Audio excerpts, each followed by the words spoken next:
Hey guys, it's Allie. Welcome back to Infertile AF, the podcast. This is episode 68 called Emilia. Today's episode is sponsored by KEG, the first 2-in-1 fertility tracker that assesses the key sign to the fertile window, cervical fluid. Did you know, guys, that cervical fluid is full of minerals and metals like sodium, potassium, calcium, and more?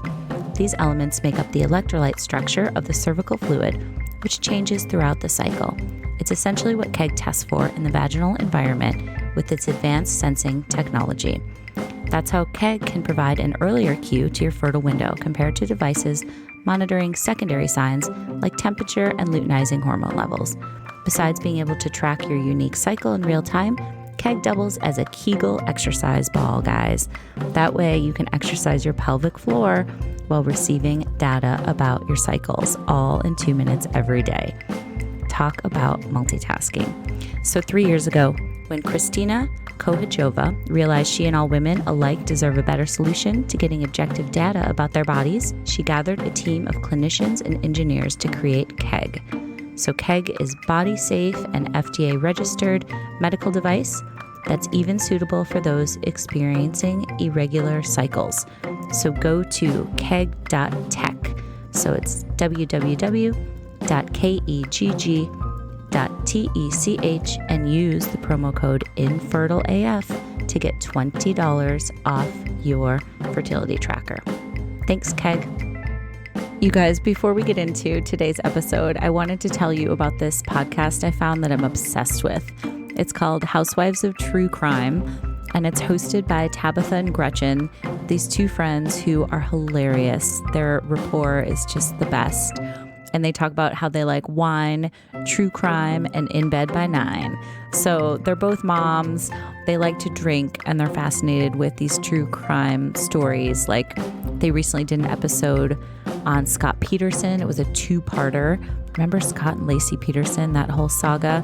They've done ones on Aileen Wuornos and just so many other true crime stories, but they put their own kind of hilarious spin in between and talk about their own lives, and they're just really cool and funny to listen to. So just wanted to let you know my current obsession. So check it out on Apple or anywhere you download your podcasts. It's called Housewives of True Crime. Let me know what you think.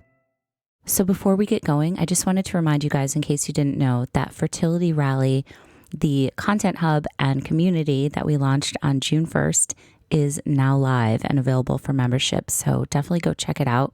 We've got tons of events, virtual events like the one we did last night called All Things IVF with Dr. Josh Klein from Extend Fertility. We've got resources, blogs, expert opinions, bonus podcasts, so much fresh content every single week. And we've also got groups that you can join and talk to other members. So we have a searchable member platform where you can connect with people and meet. And we've been having these weekly member support groups on Wednesday nights that have just been amazing. We laugh and we cry, and it's just really awesome. So I wanted to offer you guys a special trial membership as one of my Infertile AF listeners. If you guys use the code RALLYALLY, RALLYALLY, you can sign up and get your first month totally free. So check it out at fertilityrally.com. I hope to see you guys there. Thanks. Okay, guys. So today we are talking to Emilia Bechrakis Serhant, a lawyer, a Manhattan mom, and a TV personality that you guys might know from $1 Million Listing, the Bravo reality show she appears on with her husband, real estate mogul Ryan Serhant. And today, Emilia is going to tell us all about how she and Ryan met and fell in love and got married, and how after they started to try and have a baby, things didn't go as planned. So she's also going to talk about her children's book, To the Moon and Back for You, which is so cute, and it's perfect for anybody who's struggling with or has struggled with anything on their journey to have a baby. It's an adorable book, and she's going to tell us about her IVF journey and having their daughter, Zena. So without further ado, this is Emilia's infertility story.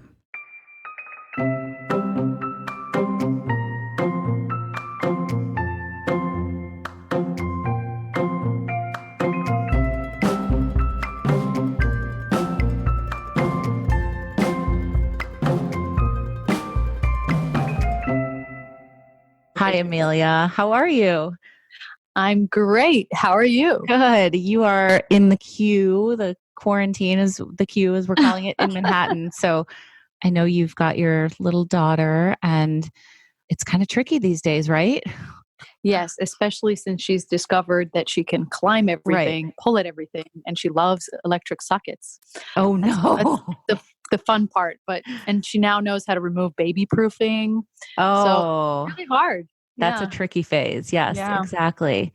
Well, thank you for talking to us today and for sharing your story. I know you've been so open about what you guys have gone through, and you have a children's book that we're going to talk about towards the end. But I love to start at the beginning with everyone. And I know you come from a big family, a big Greek family. A And big tell me about growing up. Did you always, you love being part of a big family? Did you always want to have kids?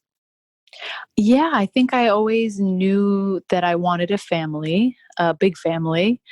I think culturally, that's just how I grew up in Greece. It's very common. Even if you're not a large family, your extended family is a part of your family. So you're Hmm. very close to your grandparents and your aunts and your uncles and your cousins, and even if they're distant cousins. So it's kind of the norm. And I think I always knew I wanted a loud Greek family, a Yes. big loud Greek family. I now have the one loud child, so Is she loud? yeah, she's very loud. But I think I always knew that I wanted to be a mom, and it was something that I dreamt about, but I never really planned for. And it was kind of one of those things that I honestly took for granted. And I thought, oh, it's a given. I'm going to have lots of kids. And I never once did it cross my mind that it would ever be a difficult journey, or that, I'd have to really try hard to have a family. So Hmm. Yeah, I here we think that's really common with a lot of people who go through this. So tell me about, let's just start with your husband, Ryan. Tell me how you guys met and got together. And at what point did you know that you wanted to spend your life with him? I was born in New York, but I was raised in Greece. So I left when I was very young, and I went to university in England. And then my brother had come over to New York, I guess a year prior to me visiting him. And I kind of, I was playing around with the idea over the years of coming back to the States, but thought it would I never thought that I would actually do it. So I told my employer at the time, because I was living and working in Greece, I said, I'm going to go to New York for 3 months to visit my older brother who had just moved to New York, and I'll be back. So I kind of want to take a leave before I sign on to a new position, and I would be able to take vacation time. But I kind of was playing around with the idea of really moving to New York. Hmm. But I had gone for, so towards the end of that trip, let's say, I said, I'm not going to hang out. It doesn't seem like, I couldn't. I was sort of dabbling in interviews and looking for a job, and Hmm. I didn't really find something in my field. And I said, I'm going to leave. And it was towards the end of the holidays at the time, and I was working temporarily or part time for a Greek Jewish developer, who was a friend of a friend. And he asked me to help him host a Hanukkah party on the Upper East Side at one of his new townhouse listings. And at some point, he asked me to check in people coming into this Hanukkah party. And in walked in Hmm. Ryan. And this was maybe 3 weeks before I was going to go back to Greece. And I almost fell off my chair. I thought it was the most beautiful man I had ever seen. Oh, I'm But sure that's it, likewise, right? I mean, if you ask him and he says that he went home that holiday and told his parents that he met his wife. Hmm. So I don't think I knew at the time that I was going to marry him. I thought he was just really beautiful. Yes. And we got to chatting, and he was very witty and very charming. And he asked me out immediately. And I thought, oh, what's the big deal? I mean, I'm leaving. Okay, sure. Right. Long story short, we got on our first date after we met. And I think we fell in love with each other on that date. Hmm. I fought it very much in thinking that this was the guy, this was the one, because I was terrified. Hmm. He was done. He was settled. He said, "That's it. You're my wife. We're together forever." And that was it. But I I think that was when I said, maybe I will give it a shot and stay in New York. And that was a big leap of faith because, I mean, who knew? It could have ended up completely differently, Right. And the rest is history. The rest is history. And I know a lot of people have gotten to see, your story unfold, including building your family on your show and stuff. So I know we talked about this before when I interviewed you for the Instagram Live, but I know he proposed to you in Times Square, which I just love that. That's so baller. Tell me about that. Ryan and I never had conversations about proposals because I didn't grow up that way. Culturally wasn't, I mean, at the time now, in Greece is pretty Americanized in the movie sense that you get down on one knee and you give a ring, but it never really was like that. So I never had that in mind. For him culturally, that probably was a really important part, that one day he was going to propose to somebody and it was going to be this big grandiose thing because Ryan never does things, that are not crazy. Right. You guys are so fun to watch. Are we? Oh my God, yes. So I think he built it up in his head to be this massive thing and he wanted to come up with the craziest thing. And I think with Times Square, I used to go to Times Square and sort of hang out in the middle of all the craziness. And, they have those, I think there's some steps somewhere in the middle of Times Square. Yeah. Well, I would just sit there and just watch all these, tourists and everybody running about and this and that and the other. And I don't know if he remembered that I said that or something, but for him, it was a symbolic, Times Square is kind of the center of New York City sort of thing. Yes. And all these worlds collide and, you're a girl from Greece and I'm a boy from Texas and we met here and how crazy. And he wanted to do something big and grandiose. So he did that, but he completely surprised me. So it came out of nowhere. He told me that we were going to drive to Boston to visit his younger brother on a Sunday, which was so random. And it was early in the morning. And for some reason, I woke up in a bad mood, which was weird because I always get really excited about road trips with Ryan because he can't look at his phone. And you have a captive audience. Exactly. And so I can talk about anything. So normally I'm super excited about road trips, but this time I thought, oh my goodness, it's going to be forever. And why are we waking up this early? And he kept saying something to me like, maybe you should fix your hair or something. And that annoyed me even more. I was like, what do you mean I need to fix my hair and why? So I was kind of resistant to it. I didn't put a single ounce of makeup on. I think I just put on mascara. And I got into the car. I didn't notice there was a GoPro camera in the car. I didn't notice that he was mic'd. I had no idea. I had no idea. Oh my God. Apparently, if you ask him, he'll say, I thought you knew it the whole time. I had no idea. And he pulls into Times Square and it was blocked off by police. And I thought it was really weird. And he says, we're going to stop here for a second. And if you can get out and let's go get Starbucks. And I look up from my phone and I see the camera crew in the distance. And for a split second, I think, oh, maybe he needs to drop something off to them. I don't know why I thought that. Then I got really nervous because they weren't coming close to the car. They were kind of scurrying in the distance and they were filming. And that's it. I knew he was proposing. I started to cry.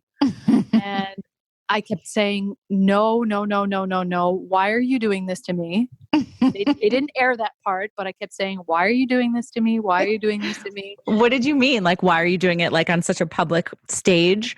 I think it was everything. It was so overwhelming. And this was my feeling when he was proposing. And even after, it took me about a week to recover from it. I think I felt so overwhelmed by the lengths that he had gone to. I couldn't believe that this person loved me so much that he wanted to do this big thing and he wanted to do it in this public way. And also, you're in love with a person, they're proposing to you. So I was pretty blown away by that. Yeah. And I knew my life was going to change. I knew that I was never going to move back to Europe. My roots would be here. Getting married is a big deal. And I knew my life would change forever. Yeah. So you're having all the feels. All the feels and on camera and the fact that there were cameras in my face. So it was very overwhelming. Yes. And at the time I probably had no idea that it was going to be viral, that people were going to write about it, that people were going to reach out to me from random places in the world just because of the proposal, not even because of, the show. Somebody recently told me it's in Mr. Robot in the show. Really? Yeah. And I mean, I Oh, still that's get cool. tagged in things, or I get emails about Yeah. it. And I had no idea. And I think that changed everything. It sort of catapulted me into a public, Yes. Yes. So but tell me that's, about when you guys, so you got married and the whole thing was chronicled, and I rewatched some of it of before I course. talked to you last time. It's so good. And, you guys are obviously in the public eye. So tell me Mhm. about when you started to try to have kids. And at first, were you like vocal about it, or were you guys trying to keep some stuff private? And how do you navigate like the private versus public, what you're going to talk about, what you're not going to talk about? Right. We were trying from, early on when we had gotten married, but it was sort of, I was very private, but I was private about it even to my family and my friends. I kept sort of saying, oh, I'm not in a rush, I'm not. And I don't know that I felt that I was in a rush, but I was so nervous about it that I just kept saying, no, no, I'm not ready. I'm not ready. And Hmm. maybe part of me wasn't, but I think for the most part, I just kept it to myself. And when I started to realize something was wrong, it made me more and more protective of that. And that was very hard for me to open up about. And I remember when we finally decided to go through fertility treatments, and I was so, you know, scared. And in talking to Bravo and to, our producers and stuff, I just was so nervous about making it public, even mentioning it. Hmm. And it was not until I actually, went through with it, and obviously, I had the success of a pregnancy, and, Hmm. having Zena. It wasn't until having her that I really felt very open about it. Right. And So what were you scared of? Was it like the judgment, or just not having the a little, privacy, or? I think it was everything. I think, and I sometimes think about it a lot now, but I think a little bit more then. I thought, I'm opening up the door to something, and there was a sort of Pandora's box. Then what? Where's the line? Where do we draw the line? If we're now public about, that, and where does it stop? Hmm. And I am a very private person. Hmm. And in meeting Ryan and knowing that he is the opposite of that, and he loves, even though he's very, obviously he's very protective of his family and me Hmm. and everything, but he is a very open person, and he loves being public, and that's just his persona and everything that he does. He loves sharing. That was really hard to kind of navigate and juggle. And from the outset, I sort of said, I'm going to be the one that's private, and you can do you, but don't kind of involve me too much with it. So I dabbled in, the public life that Hmm. way. And with this, from the outset, I said, no, no, no, no, I don't want to say anything. I don't want to. And he was the one who kept saying, but what if you help another couple Hmm. feel like they're not alone? And I think it was in thinking of it that way, or viewing it that way, that made me more open about it. And now I'll tell anybody. Right. So I'll chat up about whatever you want related to IVF and so on and so forth. And, with the book and everything, that sort of came yes. out even more. And I feel very, very differently about it now. And I Yeah. feel a little bit more open, even about being public about a lot of things. But I do often think, where do we draw the line? Everybody overshares everything at all times. And, where do you feel comfortable? Where's that line that you continue to feel like you preserve Exactly. something for yourself, and then, Yeah. So what was happening with you guys when you did decide to pursue the fertility treatments? Was it, if you don't mind going into a little bit of detail, where you just weren't becoming pregnant, or had you had a loss? I was not becoming pregnant. Okay. Truthfully, if I had went through a loss, I don't know how I would be able to bounce back from that. Hmm. I hear many stories of women who have gone through it, and I have Hmm. close friends of mine, and Hmm. I did not experience that, but I was not getting pregnant at all. And that took a while. And we did a few fertility treatments before we went through IVF, Hmm. and those were not working. And I took hormones, and they were not working. And tried every single test under the sun, any Yeah. holistic thing that you can imagine under the sun, I've Right. done, Was it thinking just that unexplained infertility at that point? That's what they called it. Yeah. Which is even more infuriating because I wish somebody would say it's that and this is how you fix it, or this is how you don't fix it. Exactly. When you don't have a specific answer, it can be so frustrating and overwhelming. Can you tell me about some of the holistic things that you did? I love to hear certain things. I did acupuncture. I did, what's it called? I did Maya massages. They do a specific massage on your uterus, I guess. It helps blood flow. Oh, yes. I've read about this. Okay. I went to a chiropractor, but I discovered the chiropractor late in the game, and everybody's told me that really helps. I've been to a shaman who helped with my energy or whatever. I opened chakras. I don't know what it's called. I did various, liver flushes and that sort of thing, and detoxing and cleansing and supplements. And I've done that sort of stuff. And none of that worked. Timing, obviously, intercourse and the ovulation and temperatures, and short of hanging myself upside down, and putting a feather in my hair and dancing about on a specific day. I don't know. I tried, everything. I think that's so relatable. Yeah, totally. Yeah. Yeah. And then we did IUIs and those didn't work.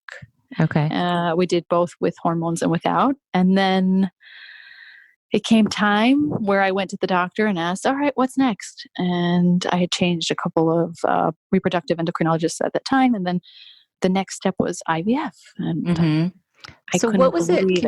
Can you tell me about the emotional side of this for you? Like, what was it? How did you feel? Were you devastated and sad and all the things? And how did it have an effect on you and Ryan's relationship as well? I think it was confusion. I think it was fear. I don't know if it was in the beginning. I think it turned into some frustration and anger when when you hear everybody getting pregnant, or, we got drunk one night and it happened. And, and even more so, everybody's saying, you're young, just relax. That famous, just relax. It's just stress. Or, somehow you feel blamed for it, or that there's something with your lifestyle, or you guys work too much, or, you don't devote too much time to it, or, and I think that's when I started to feel really scared and nervous and frustrated and all those things. And I think more fear and anxiety than anything else. What would our life look like if we couldn't have children? And opening up, that box, so to speak, or that discussion, what would our lives look like? Because ultimately that's what you think about. If none of our choices work, or none of our opportunities work, then what is the result, or what are we comfortable with, or how far will we go with this? Because I really think in setting out to do IVF, it can go any way.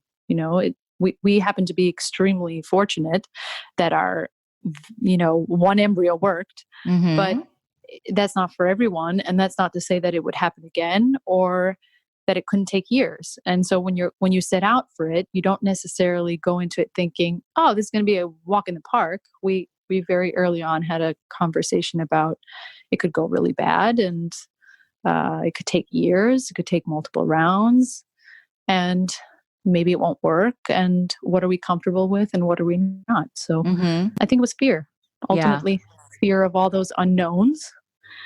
And you relinquish control to science and to these talented doctors. And in a way, you accept that you have no control over it, yet you sort of feel like you're doing something for it. You're working harder at it, but you don't have any control over it. So mixed emotions, I guess. Yeah. And it sounds like as a couple, this might have you guys kind of came together as a team. Would that be correct in saying? I mean, for some relationships, I think it's really can be detrimental. I've talked about before with my husband and I, we were in a really low place after, 4 miscarriages and trying for, 3+ years and not getting anywhere. And, he was kind of ready to stop and I wasn't. And, we were just at a different place. Did you guys have any of those clashing? Yeah, of course. I mean, I'd be lying if I said it was great all the time in roses. I think it was before we did IVF. It took a toll in that we both dealt with anxiety and fear in a very different way. Mm-hmm. And I think I've told you this before. It was a great opportunity to see each other in that situation and how we navigate those situations. So now I feel like in a way, I know how Ryan reacts to anxiety and fear and, being devastated. I had no idea. I thought he was devastated. I had no idea that he felt devastated. I thought he was almost indifferent or that he shut down and I couldn't get much out of him. Whereas I'm far more vocal or more emotional, at least outwardly. And I thought he didn't care, but it was the opposite. I think he cared so much more. And the way he expressed it was different. And I think I'm so grateful that I had that opportunity to realize how he handles that. And the same with me. So we had, really low moments, but immediately after it was like a learning experience. Immediately we were able to say, oh, I had no idea you felt this way. And why didn't you just say that?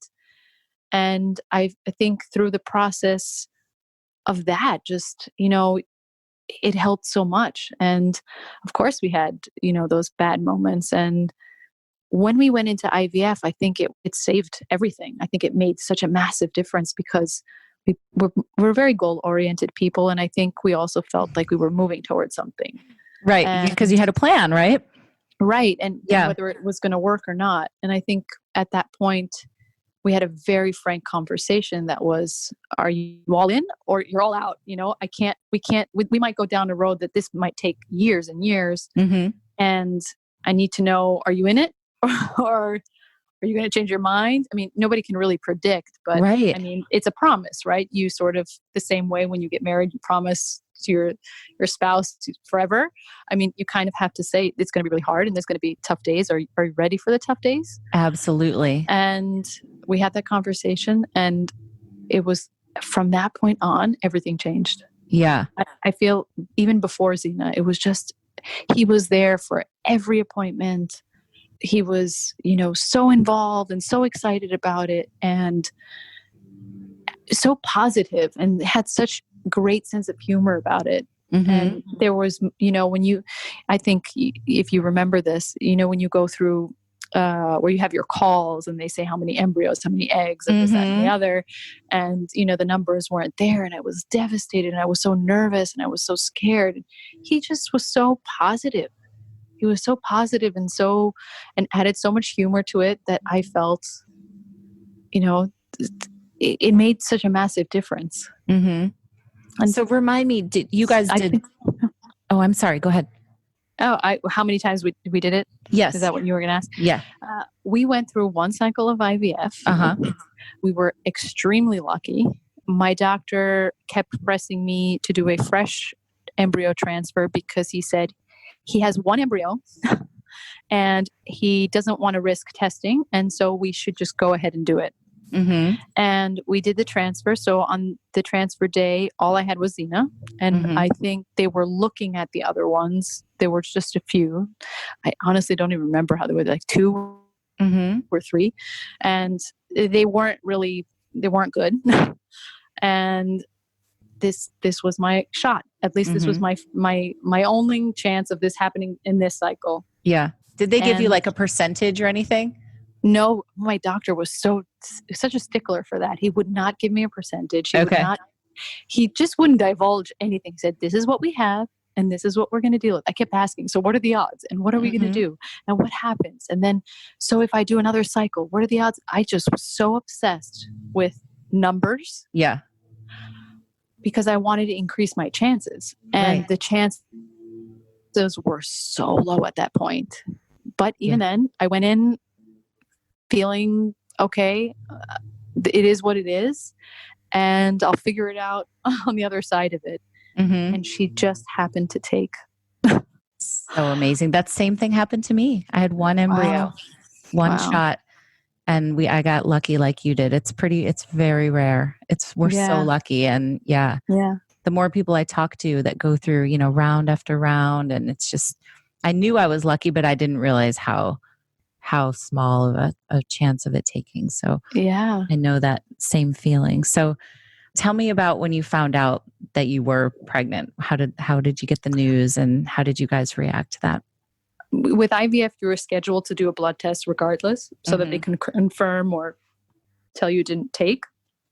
And they do that I think it's 2 weeks after. I can't really recall. I'm assuming it's 2 or 3 weeks after. And I was scheduled on a Monday, and Ryan kept saying, "You're pregnant."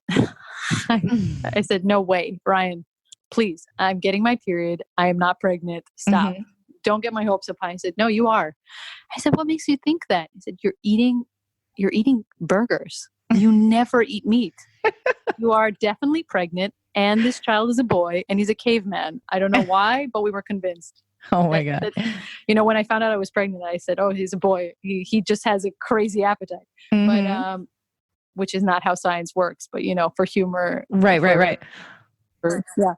So he said, "Come on, take a blood test, take a pregnancy test." So it was a day before I was going to go in for a blood test or something. Oh, wow. And I didn't even want to go to the blood test because I said it's negative and I don't want to see that. I don't want to go through that. Just give me a few more days so I can wrap my head around it being negative. And we went into the bathroom and I took the test and it was clear as day. 2 very bold lines. Yeah. I was pregnant, and I burst out crying because it was the first time I cried through the entire process. I hadn't cried. Wow. Yeah, are you just not a big crier in general? I'm a crier. But for me, because I'm so sensitive, if I cry, I feel like I will lose it. I will really cry and it'll break my heart, and I don't want to go down that path. So with that, I just said, I don't, throughout IVF, I didn't want to cry. I didn't want to feel sorry for myself. I wanted to be happy and positive and optimistic. But it was the first time I just broke down crying. Ryan started crying. He said, "I told you, I knew it. You're pregnant. You're really pregnant."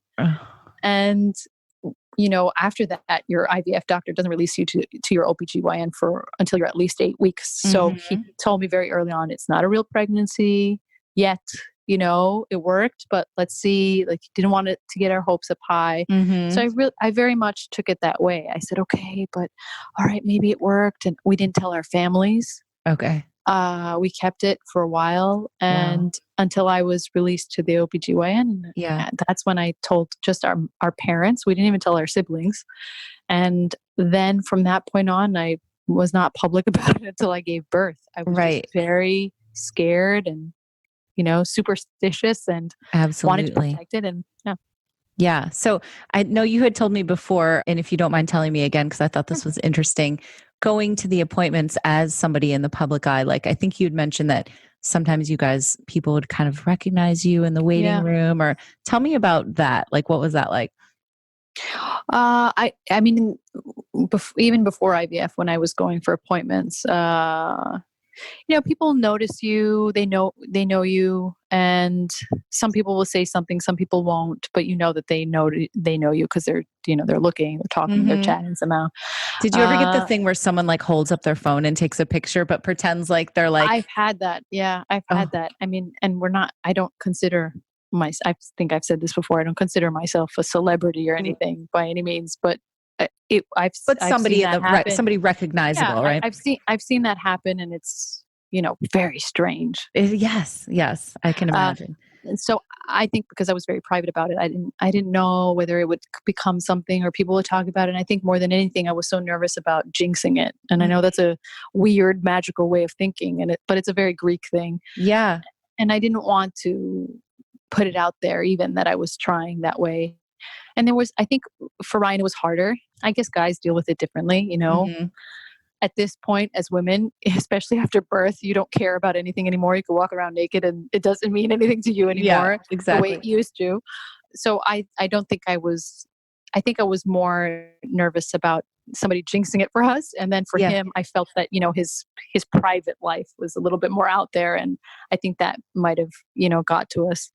Yeah. And after a while, you're all in the same boat. So I'm there, you're there. We're looking at each other. We kind of know why we're here. So you're all in the same thing. Right. So there were moments that were really I was embarrassed by But, Yeah. no. So I also, you touched on, and I think this is so important to talk about too, is like, so after you have, had a hard time but then you do get pregnant, you're still never really able to relax. So I know that you definitely experienced that and you wrote about it on Instagram and we've talked about it too. Can you tell me a little bit more about that feeling of like not, once you've had a hard time and, even if you have success, quote unquote, it's never Of like, course.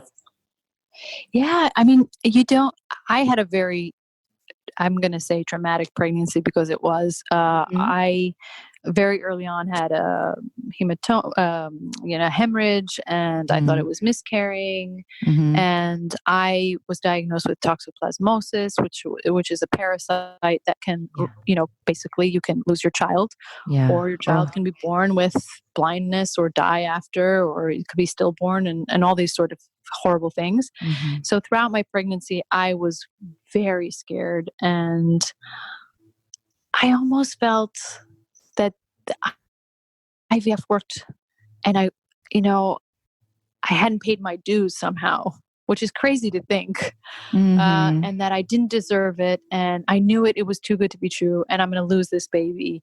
So for me, that was very, each appointment that I went to, I had to be sure that she was going to live and she was healthy.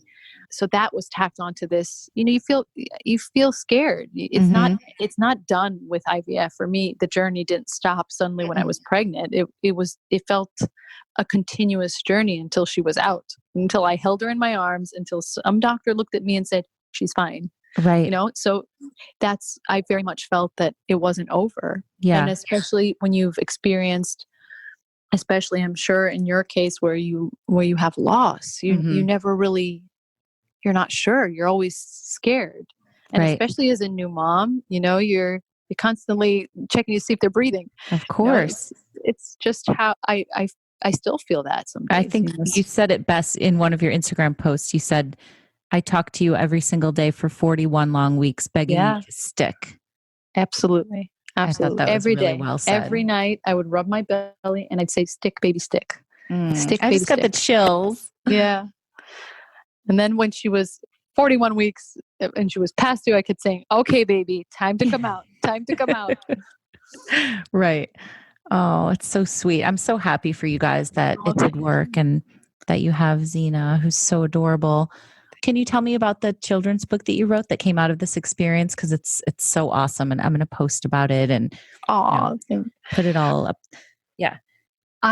when I was pregnant, talking to the baby and writing little notes and that sort of thing. And then when she was born, I sort of said little poems and little words to her. And I kept telling Ryan, I'm going to write a children's book one day. I'm going to put this all into a book for her. Obviously, I never thought it would be published, but I thought, oh, it would be so cute just to have a little book for Zena. Mm-hmm. And then I can start a conversation of how she was born and how she came to life and how, what our process was. And it just so happened that I was connected through Ryan's, I guess, they reached, the publishing house had reached out to me Mm-hmm. about, I guess I had been more public about IVF and that sort of thing. And that there was, a space for that in the children's book world. And I was so excited because I said, I have exactly the idea of what I want to write. Mm-hmm. This is it. And To the Moon and Back for You happened. And we found an amazing, very talented illustrator, E.G. Keller, and Yeah, it's a he turned these beautiful cute book. little, beautiful, yeah, he turned these sweet little words into this beautiful book of art. And there's a lot of hidden messages in the Mm-hmm. photos, which I think is far more special than the words itself. But the book was really, honoring all moms who have gone through a long journey Mm-hmm. to becoming a mother. And it's not just, exclusive for moms who've gone through IVF. It's everybody who has been through, has gone to the moon and back for their baby to reach Exactly. their baby. Yeah. And I love this book so much. Obviously it came out during, the most difficult time in all of our lives, with this virus. Right.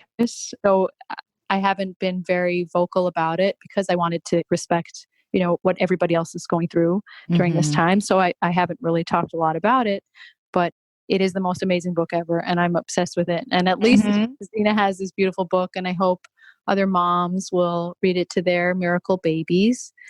And I'm just enjoying so much talking to all these mothers. Yeah. They'll reach out to me and they tell me their stories. And I feel now that I'm a part of this beautiful community of these warrior women. And I love that. Absolutely. That was going to be my next question, is what some of the feedback. Can you give me like an example maybe of something someone said to you, or a story that you've heard from somebody? I've heard so many. I've heard stories of loss, many, many years of loss, and many years of trying. And, they'll tell me about their success and, in real time.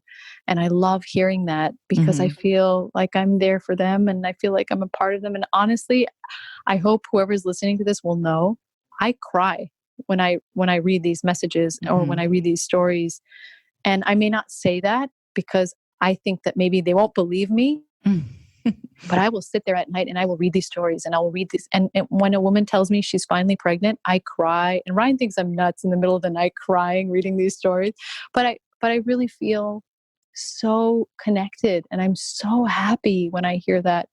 And I think that the fact that this book brought that about, into my life, and I'm able to see that, and it means so much to me. And it has opened up my heart to it, and to really wanting to help women who are struggling, and couples in general who, it's an incredibly taxing process, and it's also very financially draining. Yeah. And it's really opened me up to finding ways to help couples, go through this, and how I can deliver as much information and as many resources as possible to these couples. And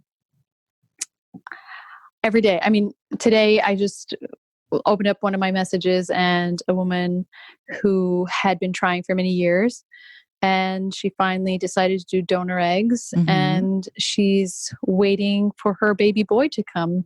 And that's just the most amazing thing ever. Absolutely. Yeah. We always say that, or I always say this is the worst club with the best members, because the people I love that. Yeah. The people are just so great, and everybody's coming from such a place of love and wanting to help each other out. And everybody I've met through this community has just brought something different to the table, but has the same kind of common goal that we really just want to help each other. And I think that your book is so beautiful, and I'm so glad it's out in the world. And thank you again for taking the time to tell your story, and you're going to help so many more people who hear this as well. So thanks for doing this. Thank you. And thank you for all the things that you're doing. I think it's an amazing platform, and I love that you're sharing all these stories, and it'll make a really big difference.